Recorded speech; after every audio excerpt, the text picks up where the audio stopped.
is going on, everyone? Welcome back to the In the Round podcast. You got Matt. Today we are hanging out in East Nashville.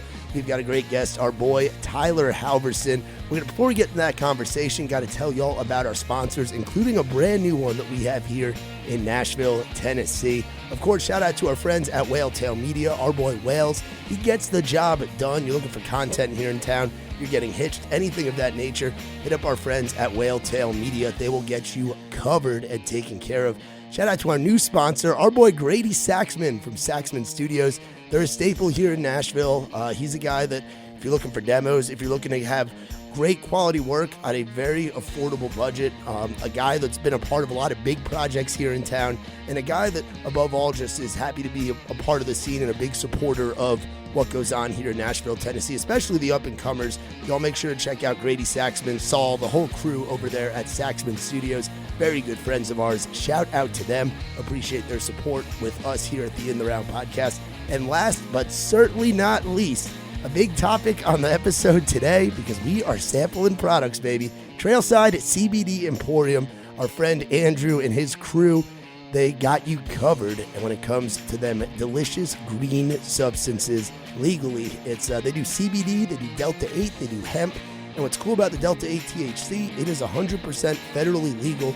It is hemp derived. It's a great high that does not give you paranoia, does not really mess you up too much. So if you're looking for a nice little functional buzz, check out their products. They got everything from vapes and jewels to flour to dabs to anything, really. They even got shit for your dogs. So go check them out, trailsidecbd.com, and use promo code ITR, 20% off your first purchase.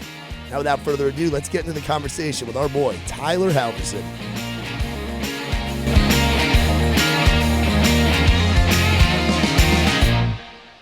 Yes. What's going on, buddy? Oh, just, East Side chilling here. Bro, the East Side, I don't spend enough time here in East Nashville. I like it. I don't come over to the East Side enough. I don't really like crossing the interstate, honestly.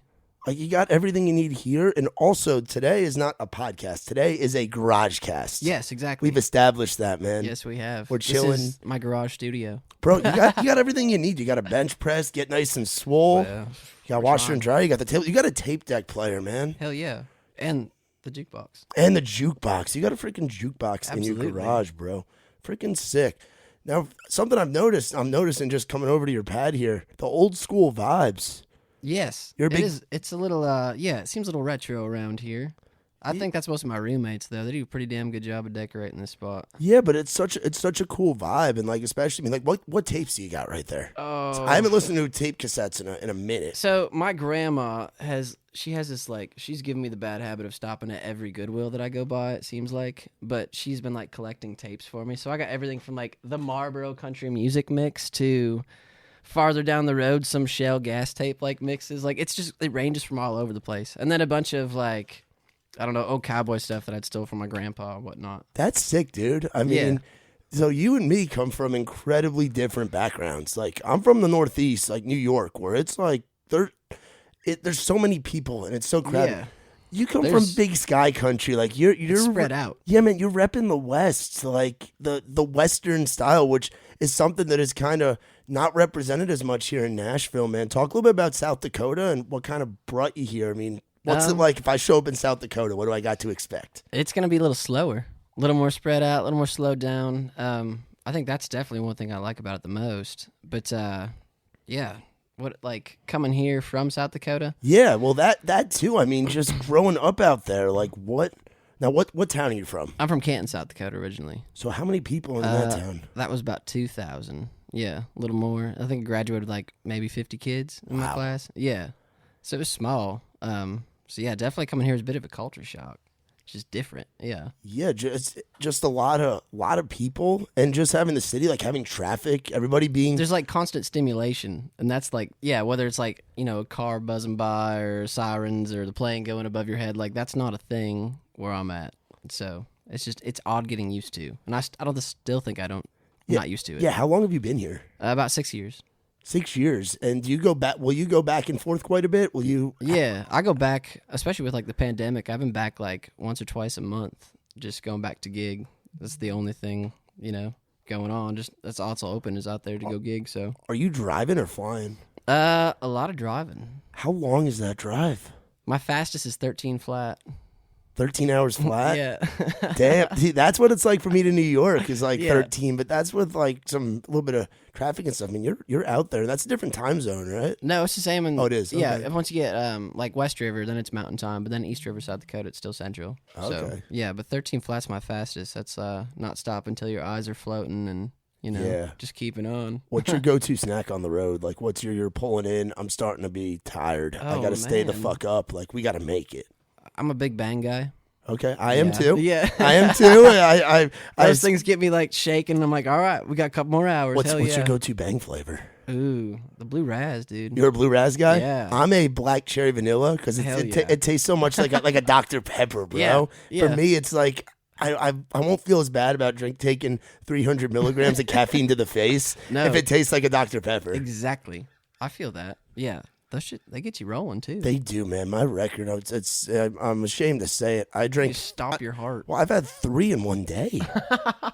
You know, like Did you sleep that night? No, well, it was when I was on the road with Gary and Chuck, with the Muscadine gang, and bangs were like a part of the crew. Like it was like they were posting out on their socials. I was I'm like, that's posting how on I my first like saw him. I was like, Gary kept drinking them damn things. I was like, I'll try it. Yeah, Yeah. and they taste good and stuff, but I forget where the hell we were. It was a long day of like driving, and there wasn't a lot of sleep, and it was one of those shows where when you're the merch guy, you got to be working when doors open. Yeah. So it was like doors opened at like 6 or 7, and they didn't go on till like 11:30. Yeah. So I was like, "Fuck, I'm tired. I'm gonna need something to power through." So it was nicotine and caffeine, man, or my things. We were chaw dogging and bang hanging very, very hard that weekend. I think that's how a lot of things get done here, isn't it? Yeah, it's just finding the way of just continuing the grind. So for you, 6 years Yeah. being here. So you moved here. You're 26 now. You moved here when you were 20. Yeah, I moved here when I was 20. I transferred down from South Dakota State to Belmont and went there for 2 years and finished up and learned a lot there. Probably learned more stuff that I didn't care to be a part of than what I did care to be a part Yeah. of, which I think is just as important. But yeah, went to Belmont and then graduated there. And then when I graduated, I kind of stuck around here and was bouncing around just South Dakota, Wyoming, and Tennessee, and just kind of playing and going back and forth. And then finally came back and decided better stay here and try and make a run at this damn thing. And we've had a couple name changes along the way, right? Yeah, identity crisis, yeah, all that shit. I don't know who I am or what I'm doing. We're just figuring it out. Nah, dude. I mean, I think that in the past like year, I think that like your whole kind of crew of folks. Oh, dude. Well, You was such yeah. a strong crew. And it's funny, So- we were talking about this on the most recent episode of the Grapevine podcast. A little spoiler alert for you because it hasn't dropped yet. Okay. We were talking about like up and comers or whatever, and Gary had brought up your name and all that, but talking about how that like you guys whole it's a whole crew- dynamic that everyone supports. And yeah, it's awesome, dude. Like, I remember like last year, it was me, Nate, and Ben just like drinking beers, hanging out, just talking shit. And we were like, man, we want a fucking record. We all want records. We want to start recording stuff. And then like it was really cool. Like, I don't know, like Nate just put his out, and then it was just like all this big moment of like we were all sitting there and we were like, you remember when we were like fucked up, talking sad, and wanting records and all this, and like here we are. Like Ben's got a project, Nate has a project, I have a project. Like it's cool, and like and like our friend Harper O'Neill, Meg McCree, Colin Nash, they're all doing the same thing. They're getting those projects rolling, and it's cool. Yeah, dude. It's like- and it's a crew that we're And like the Vinny and the Gabe, and I don't want to leave anybody out. They're all badasses. bro. You guys do it your way. Yeah. That's what's so cool is that the big thing I think that's coming back to country music and that I hope really comes back in this town in general is authenticity. Hell yeah. Like I love the real shit when But when You you're- get real shit when you're around real people. and that's what your crew Yeah. exemplifies, Absolutely. man. I think so. So how'd you meet all those cats? I think my first friend in that group was Meg. Her and I had an internship together at the Holland group, and she was at Sony Red, and that was when I was at Belmont. She's at Vandy, and I think we were both like bored as shit one day, not doing what we were supposed to be doing, probably just like checking out each other's SoundClouds, and we were like, hell, we should probably write sometime, And then she kind of gathered some more friends, and I'd moved out of town for a while, and then when I came back, she was hanging out with Harper and had, I don't know, knew a couple more people, and just it was like all kind of strung together in the weirdest roundabout way, and then I don't know. No, that's Everyone just sick, kind of though. knew everybody, and the rights just kind of kept happening. Yeah, and for you guys, I mean, we do our. Like, I have my writers' round at Live Oak and stuff, but the staple of writers' rounds in Nashville is a little old thing called Revival that goes down on Tuesday nights. Yeah, and that's a big spot too, where we all hung out and got to know each other, and Yeah, I mean, you guys are like the latest crew to come out of it, I think. Like if you look at like Revival, you rewind 4 or 5 years ago, that's Muscadine, that's Luke Combs, that's Rob Snyder, that's John Langston. That's like folks that are Ray Fulcher, those guys and girls that are doing shit now. Yeah. We're doing that a few years ago, and then that's when the ball started rolling. I think you guys are the latest, like, as a collective unit. Like, I mean, it helps the I hope so. Yeah, no, but it's just you. Like, it's a round that you guys are so proud of. Like, when I think of Revival in 2020, 2021, I think of all those names that we were just naming off. Yeah, you know. Yeah, I think that's true. And that's the cool part too, is just watching it like all stem too from Revival and everybody kind of playing their part in that, and it's cool. It's a humbling crew to be a part of too, because it makes you keep chasing, because everyone's doing cool shit and we all want to keep up. And everybody's so fucking talented. Yeah, everyone's really fucking talented, so you really got to try to keep up. Like, if you just moved to town to be a guitar player and you walk in and you see Ben Chapman, you're like, fuck, I don't know how to play guitar at all. Yeah, when you see a guy like that, or you see the storytelling that a guy like you, a guy like Colin, a girl like Meg, a girl like Harper. Yeah. I mean, that whole crew, just the style that you guys are doing is it's not the mainstream thing. You guys aren't giving anything up in your creativity. No, I think it's all very authentic and original. It's all an original thought. All of it. It's different. I hope, anyways, people think of it that way. No, I don't absolutely. know how to talk about it, but and speaking of like the real shit and whatever, your first single, bro. This latest one, this one you just dropped, Beer Garden Baby. Yeah. I know I can speak for myself. I've been bumping it a lot because it has this vibe. I mean, you're telling a story. You're singing to this girl. You're at the end where who's gonna buy your Coors tonight, honey? Like, don't you know the singer gets the check at the rodeo? Like, can't afford much. We can buy you Coors. Yeah. No, but dude, it's like that song is so cool, and like your style of the Western style. You got like this punkish kind of voice when you sing too. I don't know if you've been told that before, but it's pretty dope. Well, I did not pick up an acoustic guitar probably till I was like 14 or 15. Like I was hardcore into I was a Warped Tour kid, man. Really? I fucking loved that scene.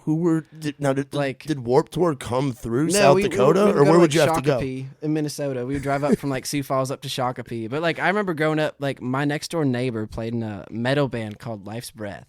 And they got to go tour and open up for Under Oath, and I thought it was the coolest fucking thing ever. So I always wanted to be into that scene, but then I figured out I couldn't scream or play any of that punk shit. So we started going to more bluegrass festivals. Yeah, but still, just the way that your voice is, it's because Nate has that Guy Clark thing going on, where it's the deeper kind of thing, and everybody in that group's voices too are so unique. Different tone, different. Yeah, no one's stepping on each other's toes. That's what's cool about it. It's all its own lane. And y'all all write. I mean, you were saying you wrote a song with Colin in this freaking garage earlier. Yeah. Hell yeah. The garage studio. Yeah, the garage studio, which was freaking dope. So for you, what was the big incentive to come down here? Were you doing music back home? What inspired the transfer? I don't even know what. I think I've always been curious about coming down here. Growing up, we would drive to Florida every couple of years just for vacation. And one year we stopped through here, and I just remember walking up and down on Broadway and just hearing everything. It's a typical story. You just want to be a part of something bigger. And then I had a girl I was dating at the once upon a time. Her mom had mentioned something about Belmont, and then so I looked into that and found the songwriting program and stuff like that, and submitted all that stuff, and I don't know, it was just if you want to try and do something a little bigger than just playing some bars at home, I guess was the big thing. Just try and make something a little more out of it. I don't know. Why Nashville and not Texas? Because Texas has a country music scene as well, and I feel a lot seeing how Highway 30 Festival in Idaho is mostly that Midwestern. So I feel Texas and up is very red dirt country. That style gets played a lot in And correct me if I'm wrong, because I've never been up there. Yeah. Like, I haven't been to the Dakotas, Minnesota, Idaho. I think why Nashville, not Texas, because I think if you're truly trying to write songs, this is the place to be. Like, even the biggest Texas guys come here to write and record their songs. That's true. That's very true. You know, like, that cannot be, as Texas as you want to be, that cannot be, like, taken lightly. Like, they come here for the good stuff. And I think that's cool. And I think if you really want to hone that, this is the place to be. Yeah, because if you're wanting to write with with you don't meet the writing community like the Ben Chapmans and the Meg McCrees and the Harper O'Neills and all them down there. Like, that's it. I think that's only you can find here. I truly do. Yeah, no, absolutely, like, dude. Yeah, I don't. I've always said too, like, my favorite thing about Nashville is leaving Nashville, and the only reason I like Nashville is because my people. Like, I love my people, but yeah, I'd love to go to Texas, man. Absolutely, it's a little more Western, but this is the place to be for writing music. Yeah, and it helps so much to have a crew around you. Absolutely, like, yeah. Do you ever feel like when you're gone that you feel like you miss stuff back here? Yeah, I get FOMO big time. Right? Yeah, but I get FOMO about home too. I'm always like worried I'm missing out on shit. What are some things you really miss about home? My family, big time. I'm the oldest of 8 kids. So, wow. Yeah, my littlest brother, he's like in 2nd grade. Yeah, so I always try and keep up and, like, you know, you want him to, like, think he's had a big brother growing up rather than being gone all the damn time. So yeah, it's stuff like that. But then you don't want to miss, like, rounds and stuff. Someone asks you to play some gig or hop on something. You're like, shit, I'm over here. Like, I don't know. Always going back and forth. But are you close with your family? Yeah. I think you gotta be when there's that many people in one spot. 8. Damn, yeah, dude. That's pretty wild, man. What are some, like, what's like the typical growing up in South Dakota? Like, you might be from South Dakota kind of shit. If you eat a lot of chislick. What's chislick? Chislick is like cuts of steak, like cube steak basically, but then it's like either fried or grilled. And it's the shit. It's the best. It's either you can have it like lamb chislick or beef chislick, but it's a big South Dakota thing. So I go up to South Dakota. You want some chislick? Pull up to somewhere. Ask where's the best chislick? Yeah, at? ask Ben Chapman. He's a chislick addict now. Oh, I'm sure. I'm sure. Has it been cool to bring some of your friends up there for gigs and stuff? Like, to just see. Oh, because I mean, Ben, a guy from Lafayette, Georgia, to go up there, that had to be pretty cool to show someone who's not experienced that. Yeah, what your home's like. And I think that's a cool thing about music, because, like, I've went down to Georgia with Ben, and he's come up to South Dakota with me. Like, it's just cool to exchange what you grew up around and what shaped you as to, you know, what path you're taking with your art. You know, like, I think it's kind of cool. Like, I took him up to play this folk festival with me, and I think folk music plays a very big part in what I do. So it was cool to just, you know, put that on spot, and I don't know, I'm tripping over my words. No, you're good. No, you're good, dude. So we were talking about the Warped Tour stuff. What were some bands that you listened to growing up? Oh shit, I'm like almost ashamed to answer this stuff. What do you mean you're almost ashamed? You answer. I was a little Hot Topic punk kid for a while. Nothing wrong with that, man. I was that weird kid that brought, like, my skateboard to the cattle show, and then my uncle was like, "What the fuck are you doing with that thing?" You know, it made no goddamn sense. Yeah, dude. But I mean, you think about it. So you graduated high school 2013. Yep. Yeah, same year as me. Yeah. So, like, thinking about what was big back then, like, oh, dude, I was like big into the Maine, All Time Low. Yep. You ever been to Under Oath? If you want to get a little heavy. Issues? Yeah. Some of those bands. Yeah. You ever been to an All Time Low concert? No. I went once, and it was because the girl that I was dating at the time in college was a big, like, we went to some, like, it was back when FYE and, like, record stores were still a thing, and they had, like, a signing, and, like, the guys were there or whatever, and we had to, like, get there like 5 a.m. and go wait in line for this fucking signing or whatever. Like, the fans of the pop punk thing, like, dude, that's they're diehard. They follow. Yeah. And All Time Low still do it. They put out a record last year, right? Yeah. I think my favorite band that I've ever seen, it was Taking Back Sunday and the Used. I saw them together, and they went through Sioux Falls, and that was like that was it. I love that shit. I think I was like 18, but middle school Tyler would have been in heaven. Like, that was my gig right there. Yeah, were you jamming on, like, the iPad or the iPod back in the day? Oh hell yeah. I think I went through, like, I don't know how many iPod Nanos I had from, like, leaving them in my sweatpants after like track or wrestling practice. Yeah, you know, they go through the wash. Yeah. Yeah, them fucking things. Track and wrestling. So wrestling's a big thing back home in New York. A lot of people do that, and I know it's a big Midwest and Northeast thing. Yes, which is kind of interesting, that it would be up there. But like I know, like Iowa, Minnesota, I guess South Dakota. That's some real shit though. Yeah, there's also some big cornbread fed folks up there. Dude, exactly. No, yeah, wrestling's pretty big in my town growing up, and my family gets into that. So what was your weight class for that? I don't think I ever got over 132. Oh, so you were wrestling lightweight. Yeah, them quick little guys running around. I was a fast little shit. Yeah. Single, double, constant motion. Yeah, just going. That's cool though, dude. Because you hear a lot about. I mean, because I don't know a lot of people down here that like grew up with that. Because like the South doesn't do any of that stuff. I still got. They're hanging right there. Oh, you still got your Asics? Nice. Hell yeah, dude. Hell yeah. And you got. Is that like a jump rope? Hell yeah, dude. You still work? You still do those wrestling workouts? Not near as much as I should.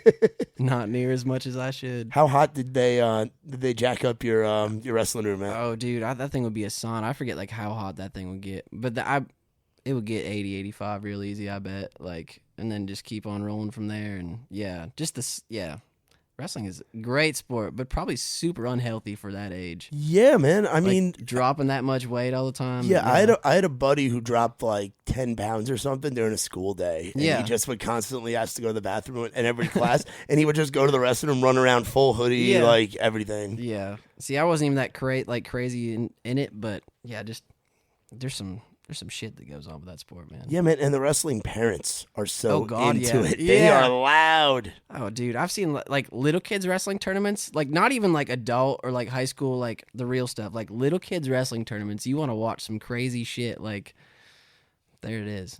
You see like parents come out and like tackle like the refs on the mat damn near like some of these times. It's wild. Yeah, they get really into it, and those you gotta like win for daddy's love kind of thing. Exactly, dude. It's so messed up. It's just like Little League dads on steroids. It is. Yeah, it's way worse, dude. Well, I don't know. A lot of emotion builds up in that sport. Yeah. Oh, absolutely, for sure, man. Did you do that all through high school?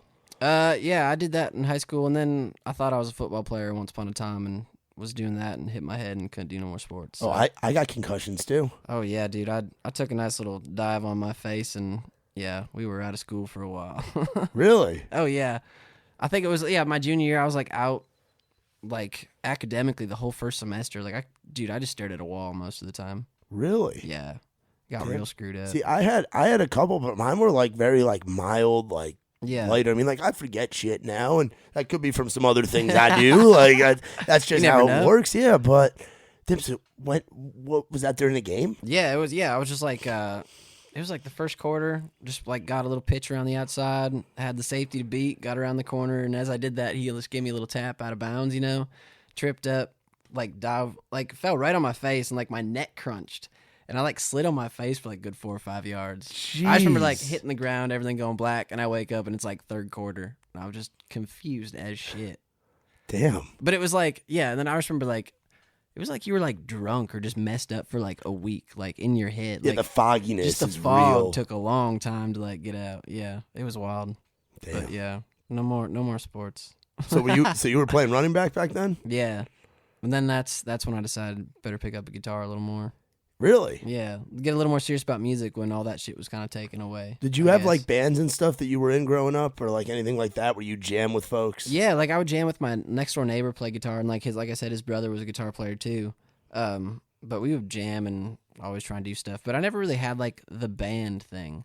I never really got into that. Because like I couldn't fit in. Like this garage, like people like jamming out, like they're like people jamming out in the or to the redneck frat house that Ryan Nelson's got, or it's just in the fucking living room. You can't even open the front door because there's an amp sitting there. Yeah.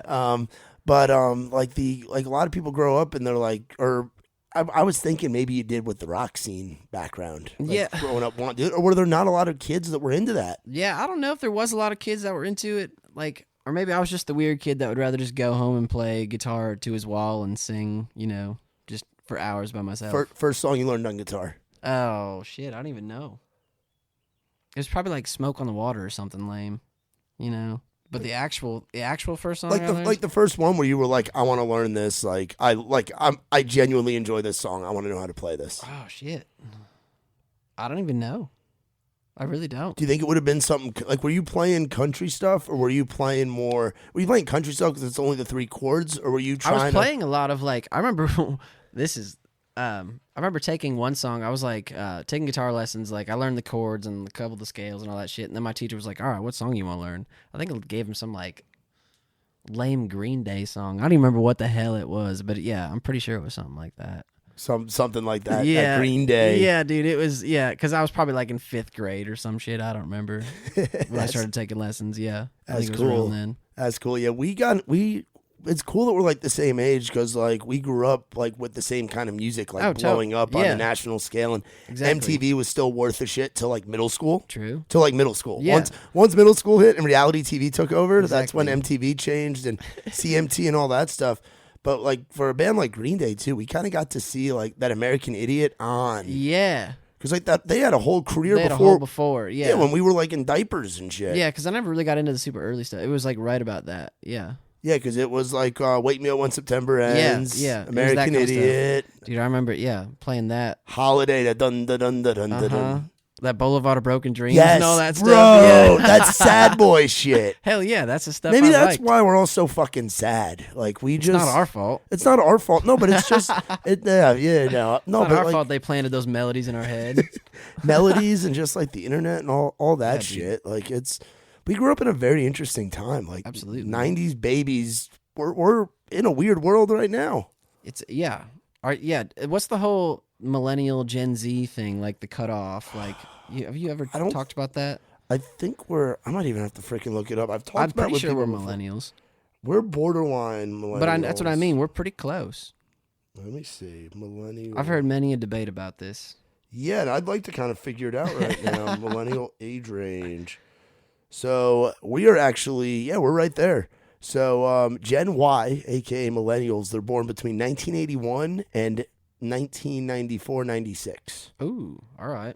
So between 25 and 40 years old, we're right at that. So does that mean we can identify as which one? I guess so. I guess we have a choice. Yeah, but like you think of all the shit that's popped up like in our lifetimes. True. Like Apple took off. Like the world didn't have like these. I'm glad we grew up without these damn things, honestly. Phones. Yeah, like being a kid and like actually having to go outside or like or like having to call someone's landline. Like asking if your parents still got a landline at home? Nah, I don't think we do. No. I don't either. That's honestly my goal in life though, is to get to a point where I can just put a phone on the wall and have an email and just tell the world to fuck off. That'd be that's kind of nice at times. I don't know if it's great because my favorite place is to be in this world where there's no cell service. Is that a lot of South Dakota? There is a lot of places like that there. Hell yeah. God bless it. Yeah. No, that's cool. So talking about your music and stuff, you got to go in and record with Gary and Ryan Youmans. What was that experience like for you? How'd that all kind of come about? So that all started at Revival, actually. Somebody had a video of me playing Beer Garden Baby, and Gary hit me up and said that him and Ryan were doing some producing, and just went in and met with those guys. And I don't know. I've always been like a little like skeptical about going in and like meet with people, but like with that, like the vibe always felt good. Like everyone was, fuck, now I'm lost. No, you're good. You're good. Like, how long ago was that conversation? That was actually last February. So it was right before the world ended. Yeah, it was right before everything like hit. Yeah, so we started in February, then everything went to shit, and then we recorded a couple more later on. But like, dude, just working with them, like their ear on stuff is crazy. It's so like on to what I was trying to do, and they understood it, and I trusted it, and I think it turned out great. But like I was saying, like Ryan, like. Usually, like, when someone sends me a mix of something, like, I have a long-ass list of shit that I don't like or something to fix. But, like, I don't think I've ever told him to fix anything. I really don't. Like, he gets it. He does it, and it's cool. Like, it's awesome. They're just on the same wavelength as it's on the same everything's on the same And page, I think that's part of, again, the authenticity thing and the kind of doing it your way. Yeah, well, yeah, and, like, I love, like, the setup of it, too. Like, I think that was my favorite part. Like, I got to, like, I know that I sing a lot better when I'm playing. Like, there's a different emotion into what I'm doing. So, like, all that, like, I'm playing guitar and singing all at the same time, and then Grady's playing drums, and we had someone playing, dobro and mando and upright bass. Like, it's all a jam feel, which is what I liked. So it felt a little more live and a little more going. Yeah, it doesn't feel the same. I mean, I have no musical ability. Like I've never done. I can talk my ass off. That's about it. I can't do that. I'm a decent enough to hang out with all you dope songwriters. But like being in a recording studio, I think you're right. There's something about that vibe of just jamming out and everything kind of being in sync and like playing with the band. Well, I think too, like we didn't really know, like have a clear-cut formula how we were going to get to where we were going. Like we just knew like good things to add. Like we knew we wanted a stripped-down kit. We wanted the upright bass. We wanted like certain instruments on certain songs, and like it's just putting those things together and seeing what happens. I think that's kind of what we let like happen. Like it wasn't so like this has to be here, here, here. Like it was just get in there, sing along, jam. We'll feel it out. Because I remember like going through like. We kind of like rearranged a couple things right then and there. Like I think most people would be kind of nervous about that, going in on the studio and rearranging a bunch of shit the day of, you know. But like, I don't know, threw in this chord here because it felt good there. Like I don't know, just little stuff like that. Like it was cool just watching it all kind of come together. Do you have a favorite song off that project? Which I know that project. I don't know when the whole thing gonna be coming out or what your plan. But what's your favorite track on there? Probably Your Bar Now. My favorite. What's that one about? I've heard you play this a couple times. That was me, Colin Nash, and Harper O'Neill. That's just my favorite little duet. I don't know. I think it's just about kind of playing someone and getting karma biting you in the ass and seeing it all come down right in front of you. Yeah. Do you have any female harmonies on the record? Yeah, Harper's doing most of those. So Harper's... Yeah, she's doing most of the harmonies, then her and I got the duet, so... Oh, so she's on there as a duet. Yeah, Dude, that's so sick. She had her faces on the Beer Garden Baby thing. Oh, that's her? Yeah, it's just some old picture from... I think we were all hanging out at, like, Germantown Pub or some shit, and I was like, honestly, the cowboy hat, the Coors, tipping it back, it works. Yeah. I just sent my buddy Jason Martin that picture, and then he drew it up. And he did a sick job. The album art on that is sick. Yeah. So it's all going to be that same vibe. Really? Like Mac Miller has the same kind of like illustration, and then like the whole album's going to have just I don't know. I think it's cool to showcase that side of art too within it's art showing art.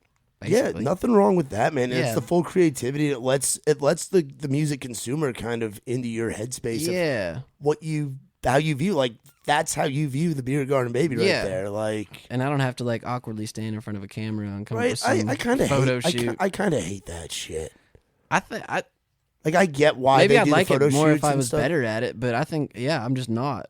Yeah, like, I mean, I don't know. Thank God Wales is good at what he does. Oh, dude, yeah. Oh, Wales is the shit. Otherwise, I look like a fucking moron most of the time. No, dude. The promo photos look fine. You look great. But the thing with with like album art, like actually being like something other than just the artist on the front. Yeah.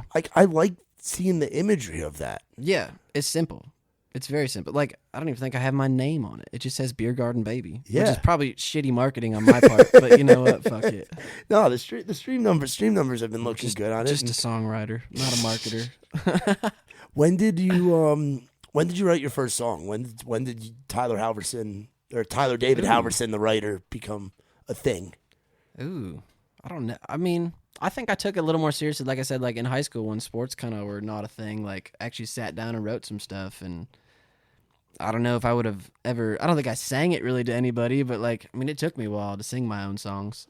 I was probably like, I just started like writing real, I don't know, about 16, 17, then probably wasn't until I was like 20 till I actually played it out, like my own stuff, maybe. Yeah, what was co-writing like for you? Because that's such a thing where you got to be vulnerable. Like, you got to really open up. And if you're gonna get a good song, which is why it's so cool, like people have their crews, and like you and your crew, that honest opinion. Yeah, like you're not afraid to tell someone, I think that's a shitty idea, or bro, or to tell them about something where you got your heart ripped out of your chest, or an embarrassing moment or something. Yeah, like I remember one time. Like, the tough criticism was, like, a hard, like, lesson. Like, not even criticism, but, like, a redirection of your idea. Or, you know what I mean? Like, you don't want to get too caught onto it. But, like, I remember one time, it was me, Harper, and Vinny. It was, like, the first time I had ever met Vinny and wrote with him. Barely knew Harper. Like, I remember I was, like, I kept fucking up this guitar part. And Vinny just, like, looked me dead in the eyes. And he was like, do you not get it or do you not like it? And, like, it, like, shook me. And, like, right then I was like, I don't know if I like co-writing. This shit's weird. Like, you know? But yeah, it's like, I don't know, it's just learning to flow with that and I don't know. It's an interesting thing too, because I still do a lot of writing on my own. But how many songs on the project come in were solo writes, or were pretty much all of them co-writes? There's only, I want to say, because Beer Garden Baby was who? That was you, Ron Nelson and Nate Frederick. Yeah, and then I think there's only like one solo write on there. There's quite a few co-writes on there. Yeah, I should say actually I start a lot of songs on my own. Is what I should say. So if someone's going in writing with you, what's your kind of thing? Do you come in with a lot of ideas? I can. Do you like to pick on the guitars? Are you melodies? Like what's a write with Tyler Halverson? Which I know is an awkward question because you're Tyler Halverson. I think it depends on who you're writing with. But I can sit there and throw ideas at people. I don't know. I got lots of ideas. My notes are stacked full here, but I can also go in and just kind of flow with something and see what we can spark up. But I'm a big melody guy. I like melodies a lot. I'll come in humming something, and I think that has to do with your musical upbringing of like in that pop punk stuff, man. Oh yeah, All Time Low's just melodical. All of it's just melodies. Yeah, it's just melodies and moods. That's all it is. That's what I like. Yeah, but I'm a big melody guy. I like that a lot too. Who are some of your country influences? Who are some people that you were bumping either in South Dakota or that you found and really enjoyed once you got down here to Belmont? I was a big Hayes Carl fan before I moved down here. Okay. Big Hayes Carl fan. Still a big Hayes Carl fan. I think he was like the first songwriter. I was like, people do this songwriting thing for like a living. Like not like the big, you don't have to be a big country name, rock star thing. Like, but I mean, he still is, but yeah. But I just think, definitely Hayes was one of them. Yeah, that, and then lately too, there's been a lot of Waylon Payne, and like Keith Gaddis and like some of that stuff. Yeah. You're tapping into a whole world that I've heard of Hayes, but like you're tapping into a whole world, and I consider myself like trying to be the most as diverse of a music consumer as I can be. Yeah. Just because I work on I guess it's like the industry side. I mean, I kind of do my own thing, and I don't work for anybody when it comes to like this podcast stuff. Like we're doing our own shit here. But I like to kind of know what's out there. But what you're talking about, like that's just how big and diverse country music is. Yeah, there's so many little sub things about it. Mm-hmm. How would you describe that style? I think that's definitely a little more singer-songwritery, a little more stripped down. But I think that's why I kind of like it too. It's a little more authentic, like instrumentation-wise, a little more simple song. I don't know how to describe it, honestly. I don't. How'd you find it? I had a buddy of mine show me some Hayes Carl in high school, and that was just like the go-to, sit around, drink a beer, tunes kind of shit. Cruise around in South Dakota, listen to some Hayes Carl. Yeah. There you go. Yeah. Nice. The old Hayes Carl. Number two, like, I was probably like a freshman, I believe, in college. I like flew out to Boulder and got to watch him, and I don't know, that was just cool. I think I got to meet him even. That's sick. Yeah. What was your first concert growing up? Oh, it was a Montgomery Gentry concert. Dude. Yeah. Seeing old I know it was Troy Gentry, and what's Montgomery's first name? Do you know? I don't even know. Well, Montgomery freaking whipping around whipping around the mic stand. Yeah. His mic stand just whipping around like a fucking axe, bro. Eddie Montgomery. Eddie Montgomery. Eddie Montgomery. Yeah, dude, that was I think that was my first little concert. We won some tickets at a cattle show. Yeah. Did you grow up farming and stuff? Like, did you do the rodeo thing? My cousin did the rodeo thing, and then so like my dad's side was all horses and that stuff, and then my mom's side was all cattle and farming, and I kind of fell more into that. So I grew up showing cattle while my cousins would run around and is that like all that. Is that like 4-H kind of stuff? Yeah, 4-H, FFA, all that stuff. Nice. Yeah. So I got to go back and I got to play the Iowa Beef Expo a couple weeks ago. How was that? Oh, dude, it felt good to be back at a cattle show. Them people party their asses off. Yeah, man, I'm sure they do. The beer garden at a cattle show. Mm-hmm. Now, where's the term? I didn't grow up hearing the term beer garden. I think that's just a fair thing. Yeah, we don't. We talk about like. So, what is a beer garden? I think it's just like at the South Dakota State Fair, it's just like a shitty corral put up with some beer on the inside, and then that's your beer garden. Like it's just just a bunch of drunks sitting around hanging. Yeah. It's nothing fancy. It's like the bar at a fair. It's not even fancy enough to call it a bar, and bars aren't fancy. You know what I mean? Really? So it's just it's just the trashiest version of a bar. I think is a beer garden. Yeah, and it's a spot where everybody hangs out. Like, yeah, at it's just the a rodeo. big tent. Yeah, like a lot of times just a big tent with a stage and a band, and it's the beer garden, baby.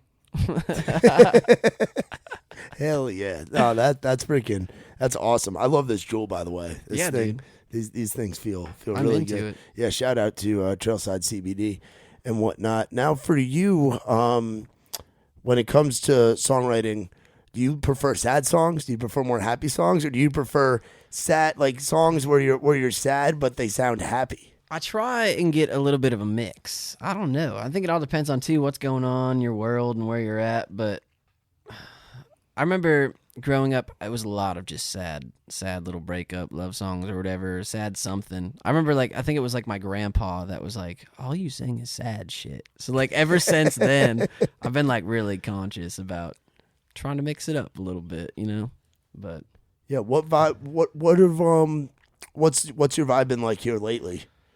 Because you're about to be putting out music that you recorded a whole year ago. Yeah, which is what's kind of interesting. It's weird. Because it's what you're writing now is it's not what you were writing a year ago. Yeah, and the whole vibe's different. We went through arguably one of the weirdest years in human history, modern human history especially.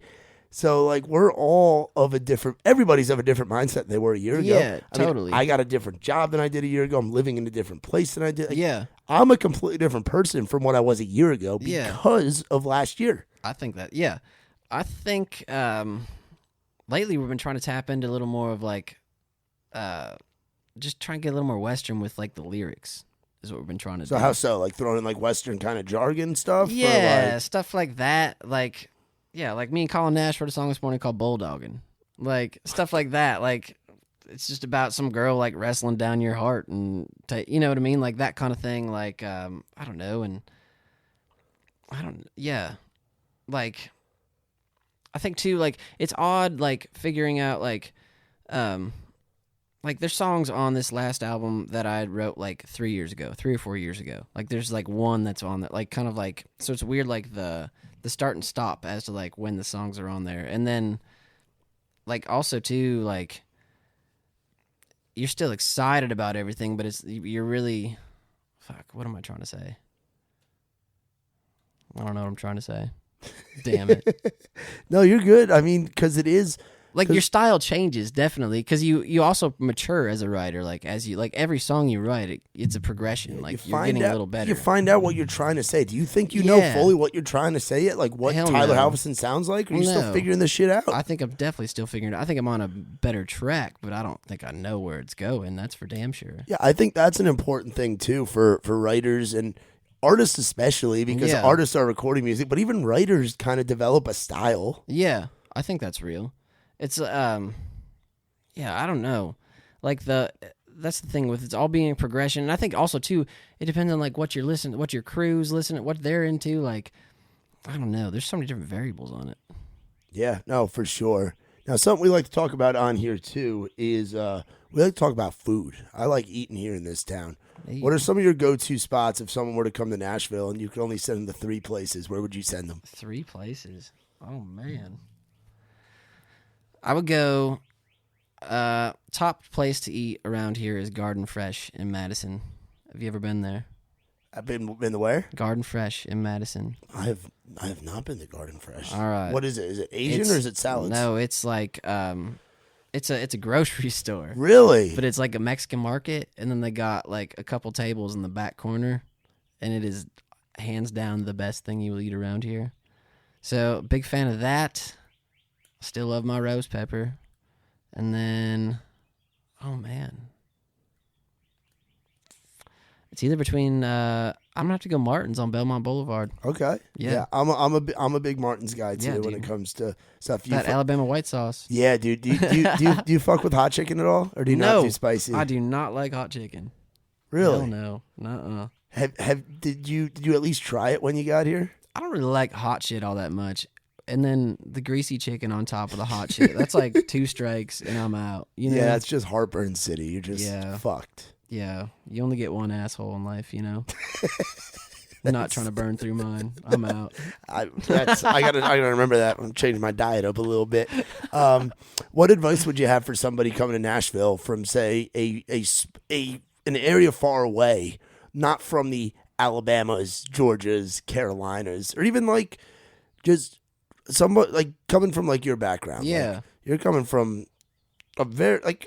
It's pretty different up there than it is down here. It's a whole different world, exactly. What advice would you give for someone? Like, what would you tell 20-year-old Tyler Halverson when you come here? Tap into a little more of what you're about and where you're from, rather than getting worried about what everyone's doing. And yeah, it's finding what makes you different and milking into that. You know, just diving right into that. And it took me a long time to do that. Like I said, like I think it's taken me 25, 26 years to figure out who the hell I am and like what I'm about and what I'm trying to say. And I don't know.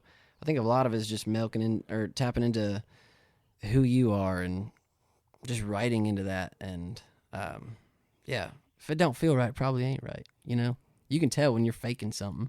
Yeah, absolutely. I really think you can. Like your gut and your heart is the biggest guide to all this. I think. Like that's very true. It really is.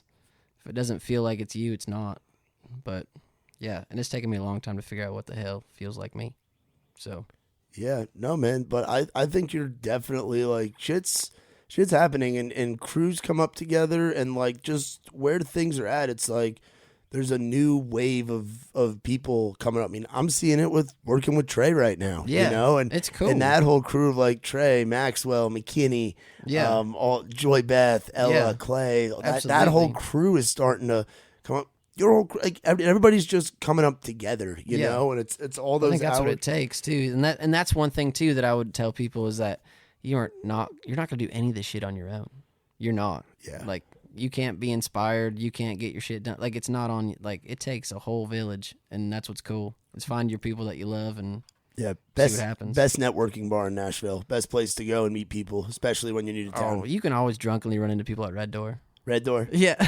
Which one? I feel like you can't. No, in Midtown. Now, are you a Red Door East guy, too, no, since you're here? I don't know if I can do that one. Why can't you do that one? It's on your side of the river. It doesn't seem like the right vibe. It's just not. I'm a big Village pub fan.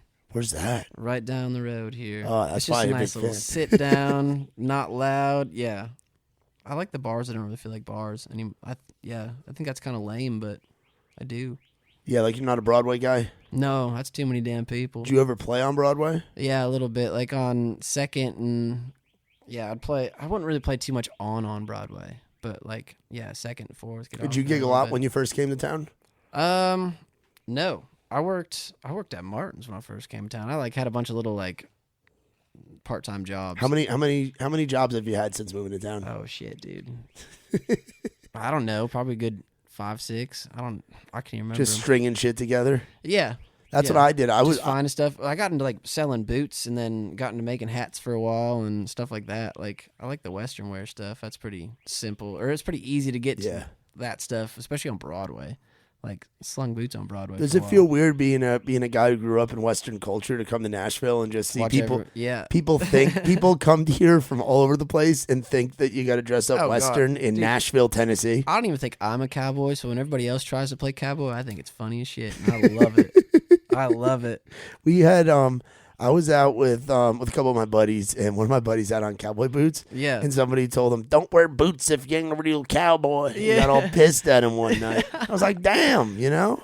All hat, no cattle kind of thing. Yeah. All hat, no cattle. Yeah. There you go. That's a saying right there. Yeah, man. That's awesome, buddy. Well, what are our goals for 2021? Looking at the rest of this year, what do we got? We got one single out. What are we planning? More music? Man, I would like to get a couple more singles and maybe EP or a record out by the end of the year, but really I just want to go out and spread the Beer Garden Baby gospel. Just go play that to as many people that I can. Yeah. That's what I want 2021 to be about, playing live. Yeah. How many shows have you done so far with, or not how many? Has it been, have you had a tough time getting shows in the current climate, or having home be more kind of an open, less affected area? Have you been able to get stuff? Thankfully, South Dakota has been open this whole time, and I've been able to go back there and gig most of it. Like the first couple months of when it all shit hit the fan, nobody knew what was going on. It definitely slowed down, but it stayed open the whole time, basically. So I've been, like I said, going back there like once or twice a month, and it's been just a lot of cover bar gigs, man.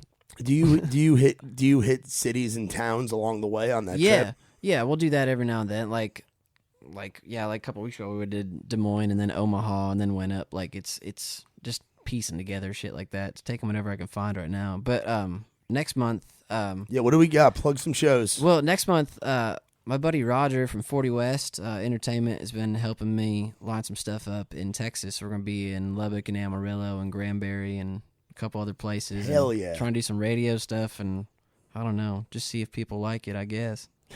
That's awesome, bro. Yeah, dude. Just trying to get the hell out of Nashville and go play it. Yeah, that's really the goal for everything. Yeah, spreading the word around, and yeah, I think there's tons of clubs and places along the southeast that would do great with that too, and places Oklahoma. I mean, hell, you could just. I mean, anything. I'm just trying to go west Tennessee. Yeah. Not no, but I'd love to. That's the thing. Like anywhere, dude. Anywhere.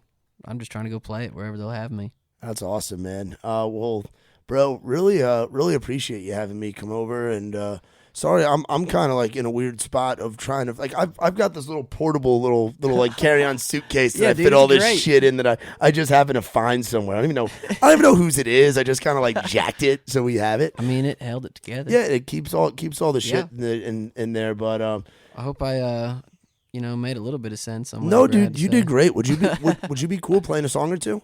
Yeah, let me go find the guitar. All right, sweet, awesome. Well, while Tyler goes to find that guitar, thanks again, everybody, for listening to the In the Round podcast. Hey, real quick, hop back on that mic real quick.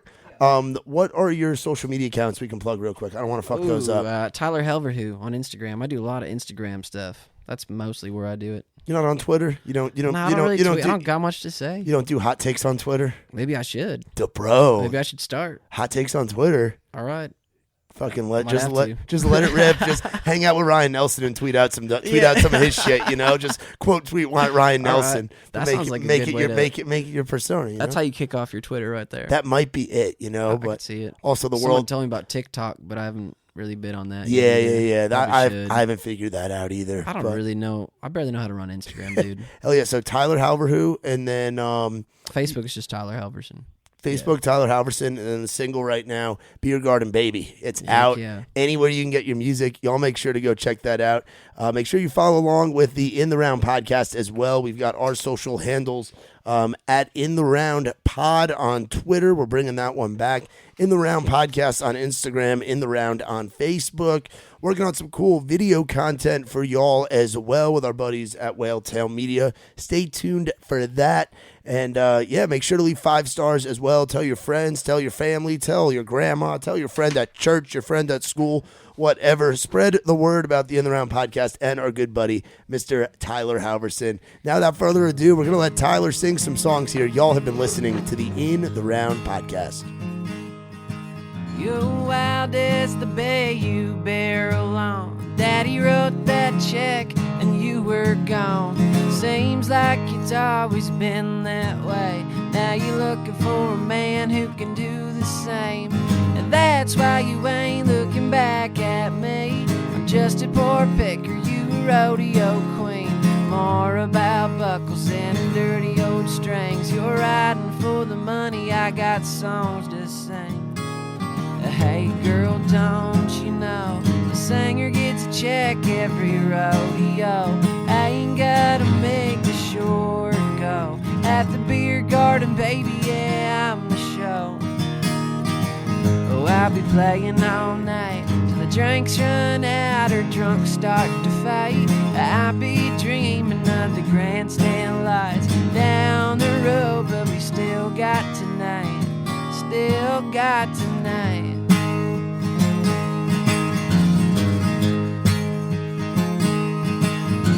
Knew you before you were holding them reins. Back when you just liked the way I sang. And it been a while since we've been together, but there ain't nobody gonna do it better. So stick around, I'll play your song, and after the show we could go get stoned. Back behind the chutes we could cut it loose and do it like we used to do. Hey girl, don't you know the singer gets a check every rodeo? I ain't gotta make the short go. At the beer garden, baby, yeah, I'm the show. Oh, I'll be playing all night till the drinks run out or drunk start to fight. I'll be dreaming of the grandstand lights down the road, but we still got tonight, still got tonight.